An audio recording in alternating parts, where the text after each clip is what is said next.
6 p.m. Pakistan Standard Time. Assalamu alaikum. This is Radio Pakistan. The news read by Hassan Kilani. First, the headlines. Prime Minister has directed to immediately abolish export development surcharge imposed on domestic exports. Field Marshal of Pakistan and Chief of General Staff Saudi Armed Forces at a meeting in Rawalpindi today discussed strengthening bilateral military cooperation. Information Minister says government is taking concrete measures to promote digital media. Pakistan's first ever international Husn-e-Kirat competition began in Islamabad today. Pakistan and Saudi Arabia have signed a memorandum of understanding to boost judicial cooperation. In T20 Tri-Nation Series, Sri Lanka will face Zimbabwe in Rawalpindi tomorrow. And now the news in detail. Prime Minister Mohammad Shehbaz Sharif has directed to immediately abolish the export development surcharge imposed on domestic exports. He issued these directives while presiding over a review meeting on the recommendations of the sub-working group established to increase domestic exports in Islamabad today. The Prime Minister also directed to carry out a review of Trade Development Authority of Pakistan for reforms and revamping of the authority. Shehbaz Sharif issued special directives for a third-party audit of the Export Development Fund for the past 5 years in accordance with the international standards. The Prime Minister reiterated that it is the federal government's responsibility to promote and market Pakistan's export products globally. He added that providing maximum facilitation to industrialists to boost domestic exports remains one of the government's top priorities. The outgoing chairman, Joint Chiefs of Staff Committee, General Sahir Shamshad Mirza, called on Prime Minister Shehbaz Sharif in Islamabad today. During the farewell meeting, the Prime Minister commended General Sahir Shamshad Mirza for his exemplary professional competence and his valuable services to the country and the nation. President Asif Ali Zardari and Prime Minister Mohammad Shehbaz Sharif have strongly condemned the attack by Fitna al-Khawarij on the FC headquarters in Peshawar. In their separate statements, they expressed heartfelt condolences to the families of the martyrs and prayed for the speedy recovery of the injured. The President said that the attack is a cowardly attack of foreign terrorists operating with external support against their beloved homeland. The Prime Minister in his statement said those responsible for the incident should be identified as soon as possible and brought to justice. He said, "We will destroy the evil intentions of the terrorists who attack the integrity of Pakistan."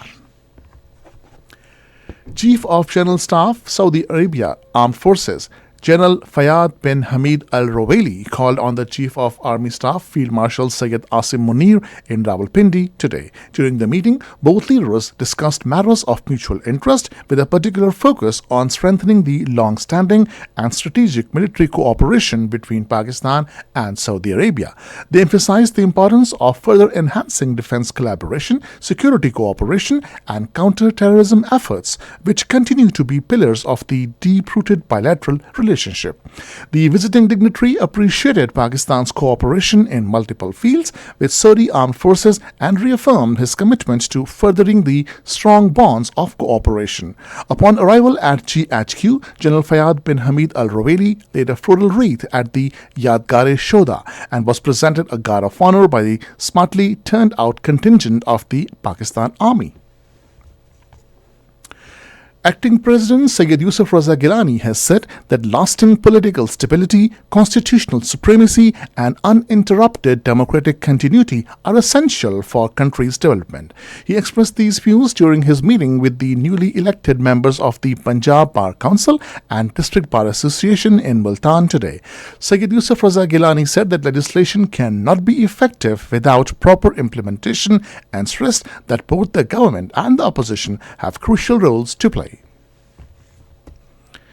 Minister for Information and Broadcasting Ataullah Tarar has said the government is taking concrete measures to promote digital media. Speaking at an event in Islamabad today, he highlighted that digital media played an effective role during Markai-Haq. The minister stressed that it is essential to respond to the enemy in their own language through digital platforms.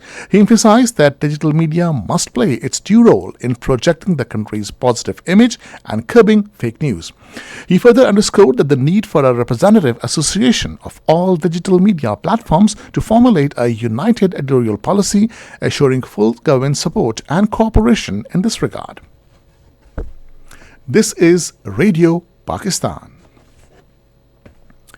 Minister for Religious Affairs and Interfaith Harmony, Sardar Muhammad Yusuf, has said the Holy Quran is not only a source of guidance but also a complete code of life that every Muslim must follow. He expressed these views while addressing the inaugural ceremony of Pakistan's first ever international Husn-e-Qirat competition in Islamabad today.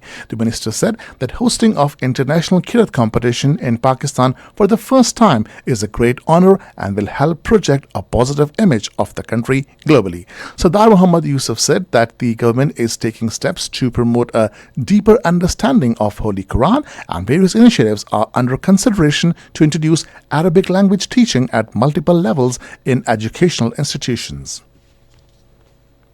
Pakistan and Saudi Arabia have agreed to enhance cooperation in judicial training, legal reforms, and technological advancement. This agreement was reached during a meeting between Minister for Law Azam Nazir Tarar and Minister of Justice of the Kingdom of Saudi Arabia, Walid Muhammad Al-Smani, on the sidelines of the Second International Conference on Justice in Riyadh today. During the meeting, a landmark memorandum of understanding was signed to boost judicial cooperation between the two countries. Speaking on the occasion, the Law Minister reaffirmed Pakistan's commitment to advancing international partnerships in the justice sector.